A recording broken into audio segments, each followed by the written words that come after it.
Que faire des mômes? Que faire des mômes? Que faire des mômes? Que faire des mômes? Que faire des mômes? Que faire des mômes? Que faire des mômes? Que faire des mômes? Eric Couder. Bonjour à tous, bienvenue, c'est Eric Couder. Je suis très heureux de vous retrouver pour un nouveau numéro de Que faire des mômes, votre rendez-vous 100% famille à écouter chaque semaine à la radio et en podcast sur quefairedesmômes.fr. Au sommaire, aujourd'hui dans votre rubrique Allô parlons jeunesse, je téléphonerai à Antoine Larzoul, papa et fondateur de la marque bretonne La Fabrique des Mamans, la seule gamme d'encas aux apports naturels et biologiques de nutriments essentiels pour les femmes enceintes et allaitantes. Dans la rubrique À vos agendas, nous découvrirons la bande-annonce du film Royal Corgi. Je vous parlerai du spectacle Le Carnaval des animaux sud-américains au Théâtre du Noix du 9 au 19 mai. Et je recevrai Mathilde Castres pour nous parler de l'événement Oggy et les cafards à découvrir jusqu'au 12 mai à l'Aquarium de Paris.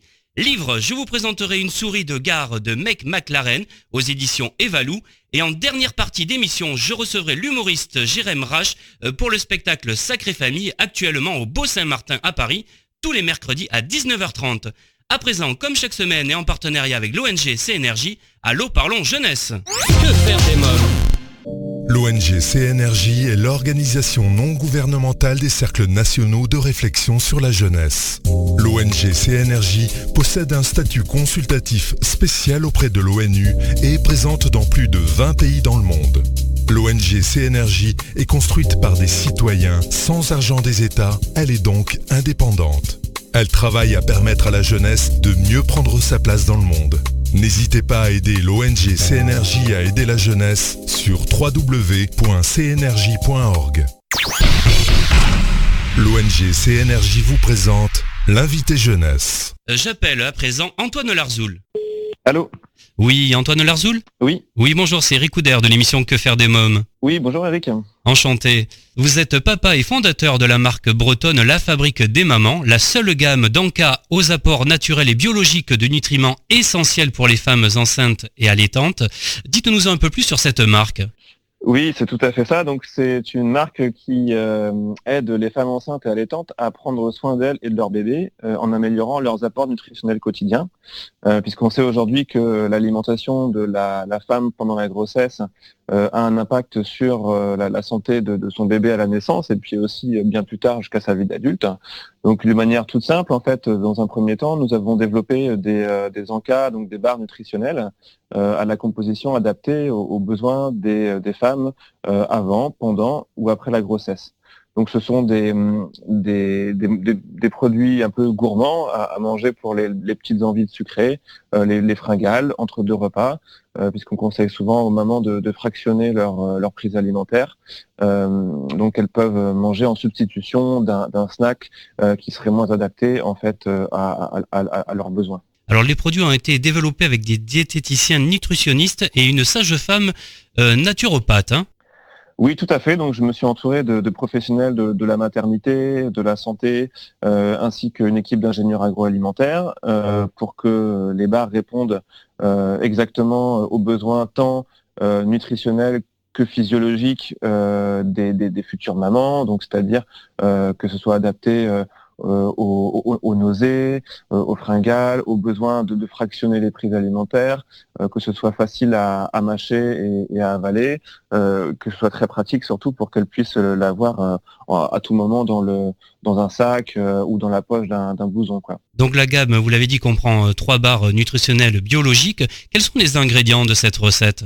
Alors les 3 recettes qu'on a développées ont une même base d'ingrédients. Elles sont composées principalement donc de graines de lin, de sésame et de tournesol, des flocons d'avoine et de la noisette. C'est ce qui compose la base de nos barres. Nous avons choisi ces ingrédients parce qu'ils étaient riches en minéraux et en nutriments d'intérêt pour la grossesse. Alors on a aussi rajouté du jus d'acérola, qui est extrêmement riche en vitamine C, ainsi qu'une huile de microalgues qui est également très riche en oméga 3, notamment en DHA, qui a un impact prouvé sur le développement du cerveau et de la rétine du fœtus et de l'enfant allaité. Donc ce sont les ingrédients qui sont un petit peu plus particuliers qu'on a été chercher pour leurs vertus particulières pour la grossesse. Donc ensuite, la barre énergie chocolat noir, elle est au chocolat, donc au chocolat noir à 60%, et aussi une petite pointe de gingembre. Et la barre immunité fruits rouges, elle est donc à la myrtille et à la cranberry. Et donc j'oubliais le liant de ces barres, c'est un sirop de riz, c'est ce qui vient maintenir la barre ensemble.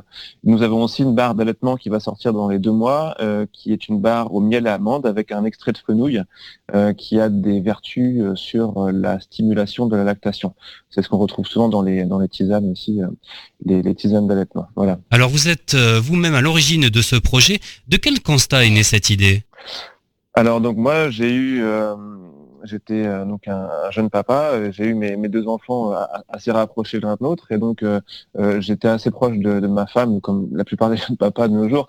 Mais c'est vrai que travaillant dans l'agroalimentaire, j'étais assez concerné par les aspects d'alimentation, et donc j'ai vu comment ma femme avait des difficultés à gérer son appétit et à gérer ses fringales notamment, et avec les difficultés liées à la grossesse, comme les remontées acides, les nausées, les interdictions aussi de certains aliments.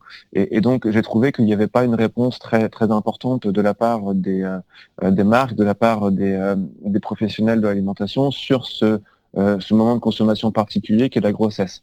Et donc mon projet est né de là. J'étais pas parti tout de suite sur des barres énergétiques, mais le produit barre énergétique s'est imposé de lui-même suite à mes études, à mes questionnements avec des futures mamans et des professionnels, et comme étant le plus facile à incorporer à son régime alimentaire, en fait, qui était très facilement utilisable par toutes les mamans, quoi. On retrouve Antoine Larzoul de la Fabrique des Mamans juste après la pause. À tout de suite. Que faire des mômes ? Vous écoutez Que faire des mômes, votre rendez-vous 100% famille, c'est Ricoudère. Retrouvons tout de suite Antoine Larzoul de la Fabrique des Mamans. Alors votre femme c'est Gabriella, hein, c'est ça hein ? Et c'est Gabriella, tout à fait. Oui. Lorsque Gabriella était enceinte, vous êtes très impliqué également dans sa grossesse. Hein. Vous étiez de tous les rendez-vous, hein, c'est ça ? Ouais, tout à fait. Ouais. Et, en fait, ce qui s'est passé, c'est que ma femme est d'origine d'Amérique latine, et en fait, on habitait à Londres quand on s'est rencontrés. On est rentré en France pour mon travail, et donc quand elle est arrivée en France, elle parlait pas très bien le français encore, et pendant sa grossesse, voilà, elle n'avait pas un français qui était encore tout à fait parfait, qui lui permettait d'exprimer exactement ce qu'elle voulait. Donc souvent, elle passait par moi en fait pour ces questionnements, et ce qui fait que je l'accompagnais à tous les rendez-vous de grossesse, les rendez-vous chez le gynéco, chez les sages-femmes et autres. Ce qui fait que j'ai vraiment eu une prise directe sur les questionnements en fait des femmes pendant ces moments-là, qui m'a vraiment permis d'avoir une vision plus particulière, je pense que les hommes qui, je le répète, sont maintenant très impliqués, mais je pense que j'ai eu, de par le fait que ma femme était étrangère, une position un peu plus forte. Oui, vous avez également rencontré des jeunes mamans et des professionnels de la grossesse pour faire goûter les essais, recueillir leurs commentaires et améliorer les recettes également. Hein. Tout à fait. Donc moi j'ai fait des premiers prototypes chez moi dans ma cuisine en fait de barres énergétiques. Et j'ai ensuite travaillé avec une équipe d'ingénieurs agroalimentaires qui sont spécialisés dans la nutrition santé, et on a fait quelques recettes.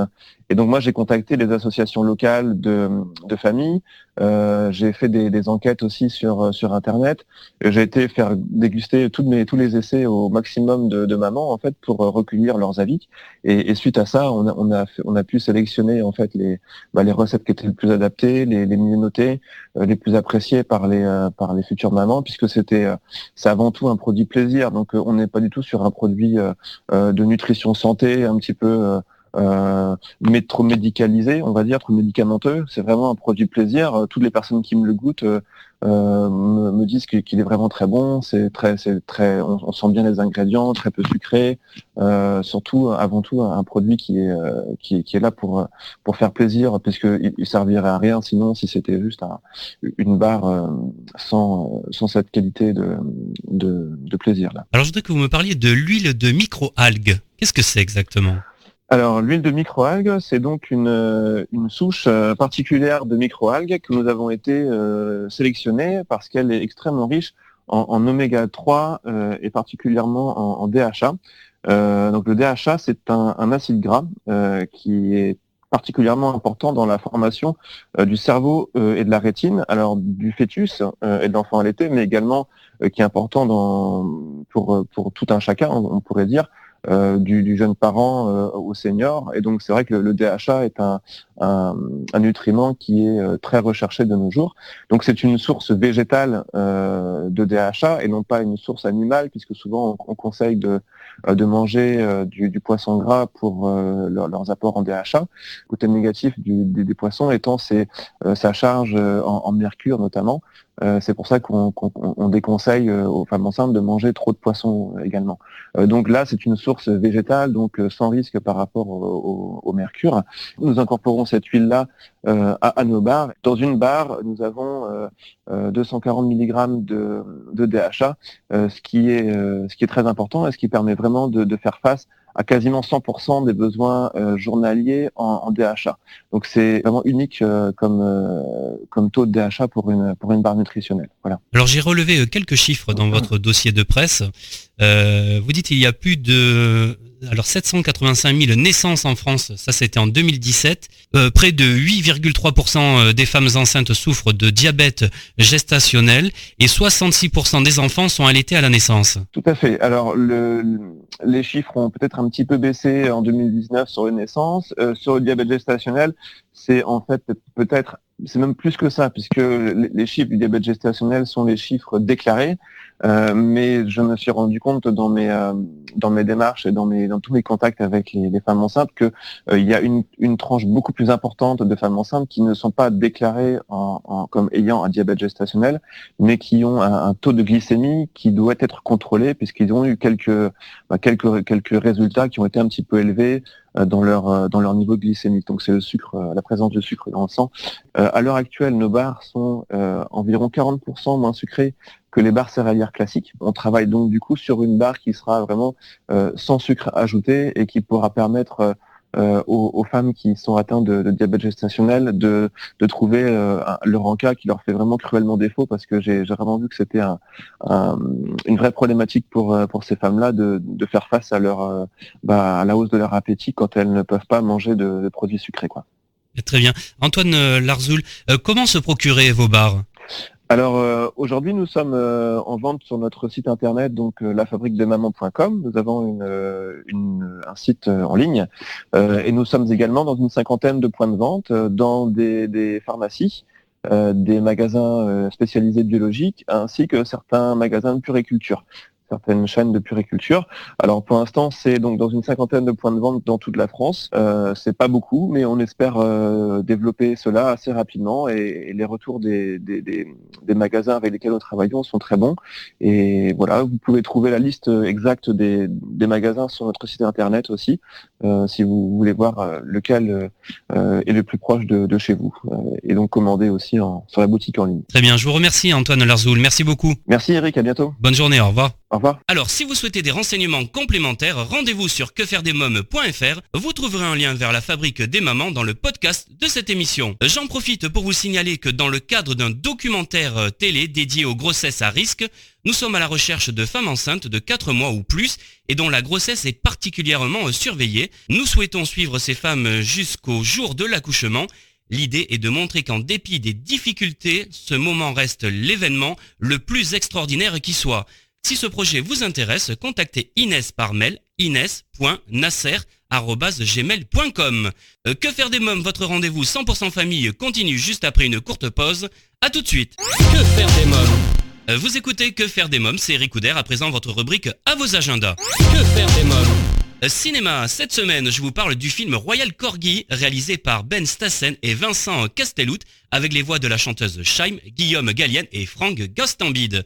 Royal Corgi, c'est l'histoire de Rex, un bébé corgi adopté par la reine d'Angleterre et qui devient le chien favori de sa majesté et du peuple anglais. Mais la visite de Melania et Donald Trump et de leur horrible femelle corgi Mitzi vont tout faire basculer. De bêtise en bêtise, Rex va perdre son statut de favori et se retrouver à la rue. Lui qui n'est habitué qu'au luxe, pas facile de se faire une place parmi les chiens errants, abandonné et chien de combat. Il va alors braver un tas d'obstacles afin de reconquérir la reine accompagné de ses potes et de son amoureuse Wanda. Découvrons justement ensemble la bande-annonce. Je m'appelle Rex et ma place n'est pas dans une cage. Je suis le corgi de la reine. Ah ouais? C'est le prince Philippe qui m'a offert à sa majesté. Bon, j'admets que je n'ai pas toujours été un enfant facile. J'ai toujours été le chien préféré de la reine. Je suis tellement populaire que sa majesté a fait mettre mon portrait sur un mug. Des coques de téléphone. Une balayette pour toilette? Si t'es vraiment celui que tu dis que tu es, comment t'as atterri ici? J'ai fait une très grosse bêtise. J'ai mordu le président. Je crois bien que ceci est à vous. Oh, grave! Et je me suis enfui. Je suis mort? Pauvre Charlie. Rex était ton meilleur ami. Une fois que je serai le nouveau numéro 1, il va y avoir du changement dans la maison. J'exige que vous détourniez le regard, comme ceci. Charlie a tout manigancé et maintenant c'est lui qui va devenir le numéro 1. Ramenez-moi au palais de Buckingham. T'as aucune chance, mon pote. Oublie, c'est la nana de Tyson. Je suis mort. T'as la meilleure équipe de coach. Te souviens-tu de ce vieux film Rocky? C'est l'outsider qui gagne à la fin. Oh, qui a perdu, Bernard? Même dans Rocky 2.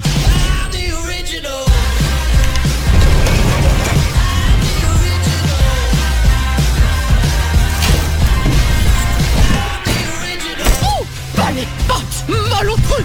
Comme le dit le proverbe, l'union fait la force. Ensemble, nous serons libres.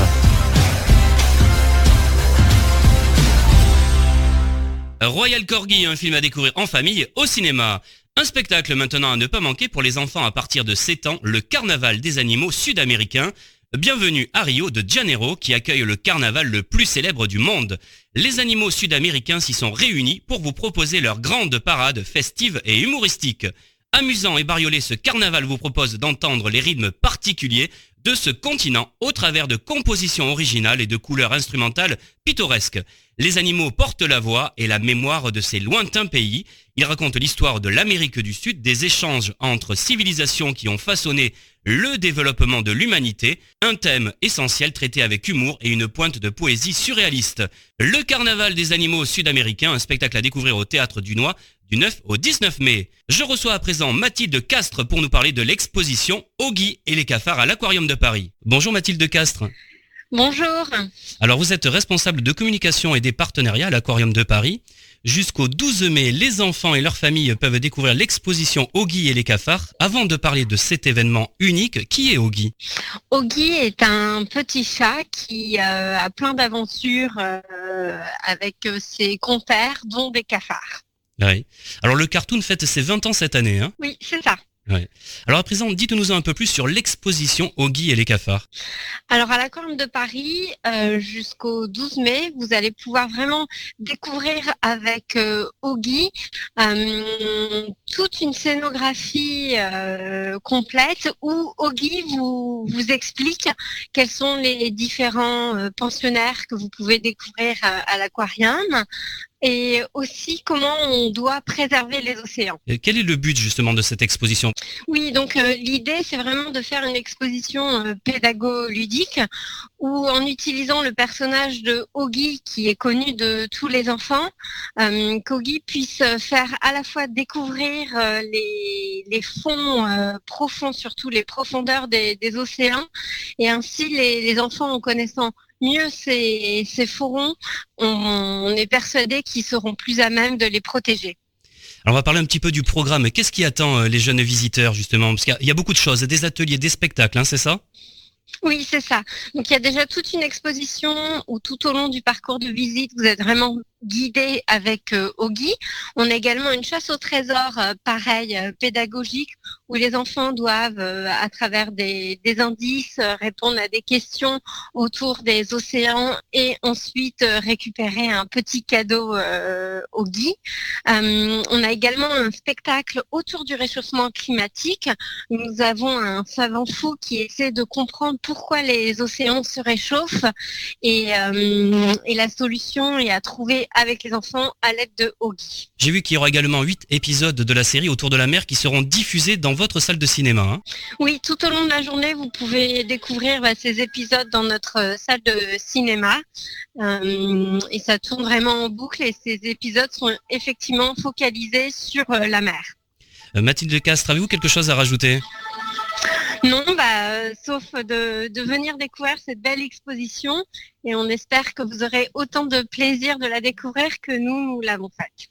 Très bien, je vous remercie Mathilde Castres, merci beaucoup. Merci, bonne journée à vous. Bonne journée. Oggy et les cafards, un événement unique à découvrir en famille à l'Aquarium de Paris jusqu'au 12 mai. À présent, c'est votre rubrique livre. Que faire des mômes ?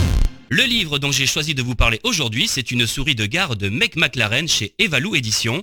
Un très joli livre, c'est l'histoire d'une petite souris de gare qui se nomme Maurice, qui doit rester invisible. Maurice a un job, ramasser les objets perdus, et souvent, il se demande pourquoi personne vient les récupérer. Et si les objets manquaient à leur propriétaire ? Alors, il décide que de les rendre est la meilleure des choses à faire. Je vous conseille vraiment ce joli livre avec de très belles illustrations, Une petite souris de gare de Mec McLaren chez Evalou Éditions. Que faire des mômes revient dans quelques instants, juste après une courte pause. À tout de suite. Que faire des mômes ? Vous écoutez Que faire des mômes, à présent c'est votre rubrique Invité. Que faire des mômes ? Je reçois Jérém Rage pour son spectacle Sacrée Famille, actuellement au Beau-Saint-Martin à Paris, tous les mercredis à 19h30. Bonjour Jérém Rage. Bonjour, comment ça va ? Très bien, vous aussi ? Ça va, merci. Alors vous êtes actuellement à l'affiche au théâtre Beau-Saint-Martin à Paris, tous les mercredis à 19h30 et en tournée dans toute la France, dans votre spectacle Sacrée Famille. Alors parlez-nous de ce spectacle. Alors c'est un spectacle basé sur la famille, comme son nom l'indique, où je dresse un petit peu les portraits des membres de ma famille. Ma mère organise une cousinade à laquelle j'ai absolument pas envie d'aller et je dépeins les portraits familiaux qu'on a un petit peu partout, que tout le monde a en France. Voilà, donc de la grand-mère à l'oncle bof, à mon frère jumeau très excentrique. Et donc voilà, c'est des gros messages de tolérance tout le long du one-man show. Combien de personnages vous incarnez sur scène ? Alors là, j'ai un panel de 7 personnages en tout sur le spectacle, assez différents, qu'on a poussé à l'extrême, parce que c'est la meilleure façon de faire passer des messages pour moi. Est-ce que vous êtes vraiment inspiré de traits de caractère de certains membres de votre famille ? Ouais, je me suis inspiré pas mal de mon entourage. J'avais envie de faire quelque chose qui me ressemblait. Et voilà, j'avais pas envie de parler de politique, j'avais pas envie de parler de religion parce que je pense qu'on en parle assez souvent et que aller voir un spectacle c'est aussi le bon compromis pour dire on pose le cerveau, on se détend et du coup voilà, je suis parti sur cet exemple-là de la famille et j'ai la chance d'avoir une famille recomposée, encore recomposée et comme je dis dans le spectacle au final totalement décomposée et du coup je me suis inspiré de plein de choses. Ma grand-mère par exemple, comme je la dépeins dans le spectacle, est réellement comme ça. On va parler justement un peu des caractères de chacun. Alors votre grand-mère justement, elle a une voix particulière également. Hein. Oui, la grand-mère, voilà, c'est la grand-mère catalane qui te dit des atrocités sur tout le monde. Hein. Ouais, c'est un personnage qui est très, très humain au final. Voilà, pour nous, c'est la petite vampe que tout le monde connaît dans le sud, qui critique tout le monde, qui sait tout sur tout le monde, mais qui en même temps est très attachante avec des très beaux messages. Par exemple, elle le dit dans le One Man Show, moi à mon enterrement, je veux pas que vous pleuriez parce que tant que vous continuerez à parler de moi et tant que vous continuerez de penser à moi, je continuerai de vivre avec vous. Alors on retrouve votre mère également, elle est cocasse votre mère aussi. Hein. Ouais, la maman bipolaire, mais toutes les femmes sont comme ça. Voilà, toutes les femmes pètent un plomb, mais heureusement on les aime comme ça. Et c'est vrai que ma mère et moi, on a le même caractère et du coup ça part très souvent en vrille. Mais voilà, c'est la maman qui vit pour ses enfants et qui à un moment donné pète un plomb et elle est comme ça dans la vie de tous les jours. Alors il y a également votre frère jumeau, votre cousine, votre oncle Raymond. Ah le tonton Raymond quoi, tu vois. Ouais, le tonton Raymond, voilà, c'est pareil, c'est le tonton qu'on a dans toutes les familles, chef du barbecue pendant les repas de famille, bien bof, qui va nous parler, en fait, qui va balancer beaucoup de messages de tolérance aussi. En fait, tous les personnages sont poussés à l'extrême de façon à ce qu'on ait un maximum de traits de caractère. Voilà, alors je les critique beaucoup, mais comme disait Coluche, pour critiquer quelqu'un, il faut le connaître, et pour le connaître, il faut l'aimer. Et je trouve que c'est tellement vrai parce que avant d'aller critiquer son voisin, il faut apprendre à le connaître et savoir d'où il vient. On est tous le Raymond de quelqu'un au final, on est tous le bof de quelqu'un. Donc voilà, pour moi, c'est important d'aller les pousser à l'extrême ces personnages-là pour peut-être déranger. Je pense que certains peuvent déranger, Mais au final, c'est nécessaire dans le spectacle pour qu'on comprenne ces messages-là. Alors, qu'est-ce que ça représente pour vous, la famille ? J'ai grandi dans un contexte familial où on s'est toujours serré les coudes et où la famille a une place très importante et où ces réunions de famille et ces moments de famille sont vraiment importants. Où, voilà, quand on a des grandes familles comme ça, il faut composer avec les états d'âme de chacun, avec les caractères de chacun. Et c'est important de savoir se retrouver et la famille on n'en a qu'une et il faut la préserver à fond. Vous organisez en vrai des cousinades ? Ouais. En fait c'est parti à la base dans le premier spectacle. J'avais pas forcément de fil rouge, c'était une suite de sketchs. Et on m'a dit voilà, ce serait bien que tu emmènes un fil rouge si tu vas aller un petit peu plus loin. Et en fait on a totalement recréé un spectacle où j'ai amené ce fil rouge de la cousinade. Et il m'est venu parce qu'on a organisé une cousinade en fait l'an dernier. Et où on s'est dit à un moment donné, on s'est dit mais putain mais qu'est-ce qu'on fait là ? Il y a toujours un moment donné dans ce repas de famille où tu te dis mais qu'est-ce que je fous là bordel ? Et en fait je me suis dit c'est exactement ça qu'il faut utiliser, c'est exactement ça qu'il faut qu'on montre parce que c'est des moments de vie en fait qui sont impressionnants et du coup j'en ai profité pour écrire vraiment ce spectacle là sur ce fil rouge là parce que j'ai trouvé ça assez drôle où je pense que chacun peut s'y reconnaître. Alors à travers l'humour, vous abordez des thèmes forts comme le harcèlement scolaire, l'homophobie, la vieillesse ou encore l'image de soi. Pourquoi avoir choisi d'aborder ces thèmes ? C'est des thèmes qui m'ont particulièrement touché. Je pense que voilà, l'homosexualité, on en a parlé avec ce personnage du frère jumeau qui est vachement excentrique. Parce que je pense qu'en 2019, il faut arrêter de juger les gens en fait. Les gens sont comme ils sont et c'est pas parce qu'on est homo, hétéro, blanc, noir, arabe, chrétien. Enfin stop, on est en 2019 les gars, on va passer au-dessus de tout ça. Et voilà, j'ai voulu traiter de plein de thèmes comme ça. Le harcèlement scolaire, je l'ai vécu pendant 2 ans où on m'a fait du harcèlement scolaire, où on m'a dit que je ferais jamais rien de ma vie, où ça a été très compliqué pour moi. J'ai fait une pelade, je suis devenu chauve, j'avais 15 ans, c'était pas du tout à la mode à l'époque. Aujourd'hui, bon, ça va. Et où ça a été très compliqué et où je pense que c'est des choses qu'on parle pas assez. Et en fait, en utilisant tous ces personnages-là, je me suis rendu compte qu'il y avait certains thèmes que j'avais vraiment envie d'aborder. Et j'ai commencé le théâtre à 8 ans et pour moi, le fait de se mettre dans la peau d'un personnage, on peut aller plus loin et balancer plus de messages et aller déranger. Parce qu'au final, c'est justifié puisque c'est plus moi, mais c'est le personnage qui le dit. Donc c'est tout de suite plus accepté que si c'était moi en tant que Jérém qui en parlait.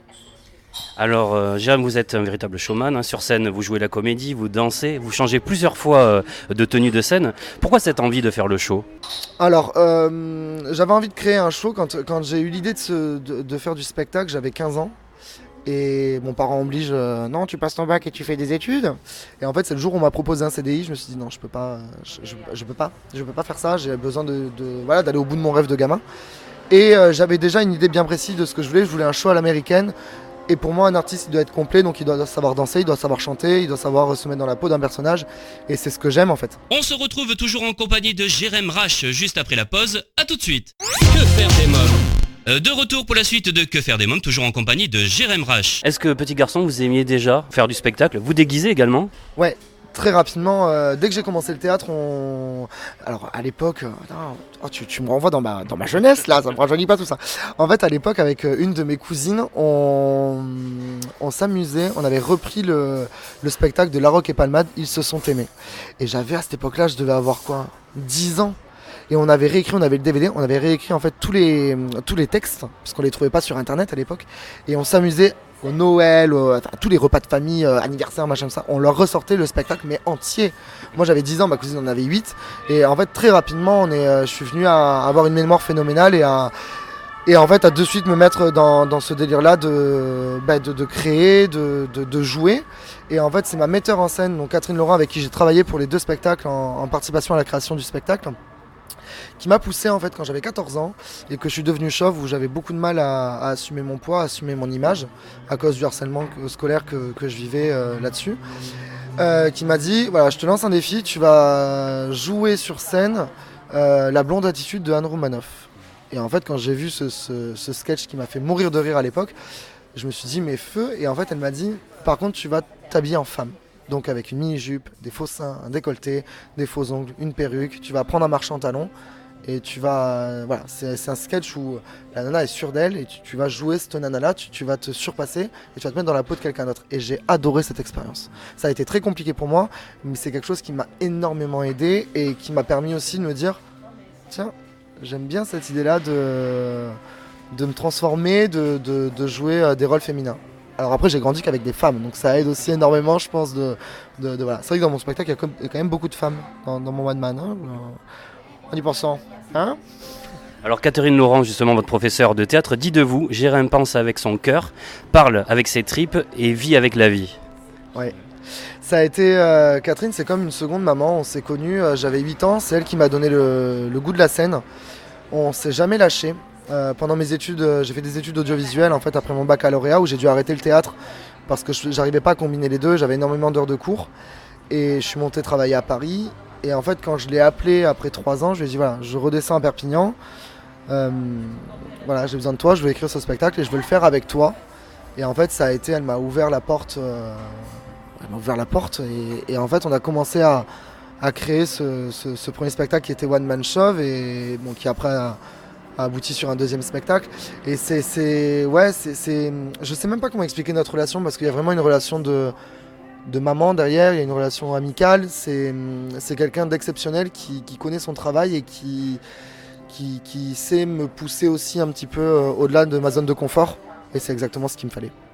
Alors vous venez de me parler de One Man Show justement, c'était votre premier One Man Show et vous avez reçu plusieurs prix pour ce spectacle. Alors j'ai eu la chance de gagner le prix du public au festival Amorières de Rire et en fait c'était rigolo parce que c'était un concours que j'avais pas du tout envie de faire où on m'a inscrit d'office et où je remporte le prix du public donc ça faisait 6 mois que je commençais à tourner un petit peu avec mes sketchs sur des plateaux d'humour donc ça a été un gros soulagement pour moi de me dire bon vas-y continue, il y a peut-être quelque chose à faire.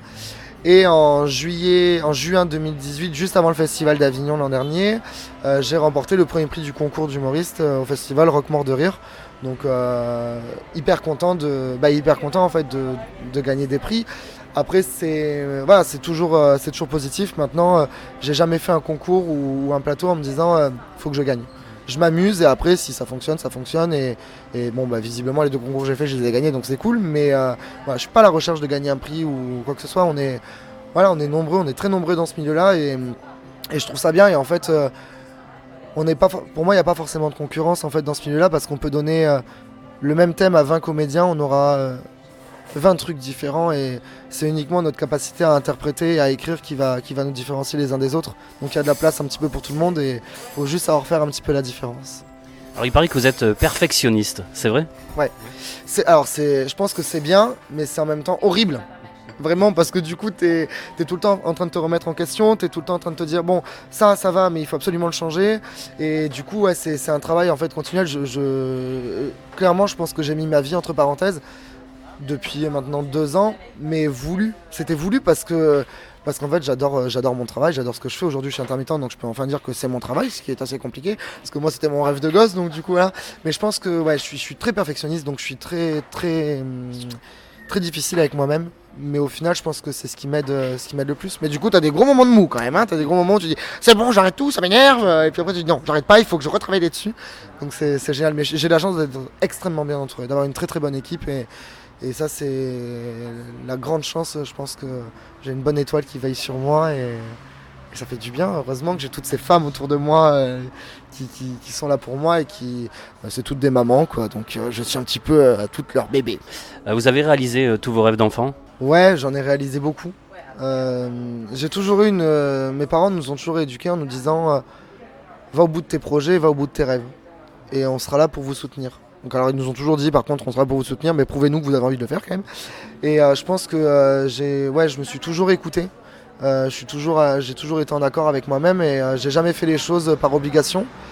Et aujourd'hui mon rêve de gosse a été accompli à partir du moment où je suis monté la première fois avec mon spectacle sur scène. Et ça a dépassé en fait mon rêve d'enfant d'être là aujourd'hui. Merci Jérém Rache, merci beaucoup. Mais merci à toi, merci énormément. Jérém Rache, Sacrée Famille, un spectacle à découvrir au Beau Saint-Martin à Paris tous les mercredis à 19h30 et en tournée dans toute la France. À noter que l'humoriste sera en juillet au Cinévox à 11h45 pendant le Festival Off d'Avignon 2019. Et bien voilà, Que faire des mômes pour aujourd'hui, c'est terminé. Un grand merci à tous mes invités. Comme chaque semaine, j'embrasse très fort ma petite nièce Erika qui m'a inspiré cette émission. Merci à vous tous d'être chaque semaine de plus en plus nombreux à nous écouter. Je vous invite à commenter les articles sur quefairedesmoms.fr, à laisser un commentaire dans le livre d'or, à vous abonner à nos podcasts et à notre newsletter et à nous suivre sur les réseaux sociaux, Facebook, Twitter et Instagram. Merci pour votre fidélité. Bye bye!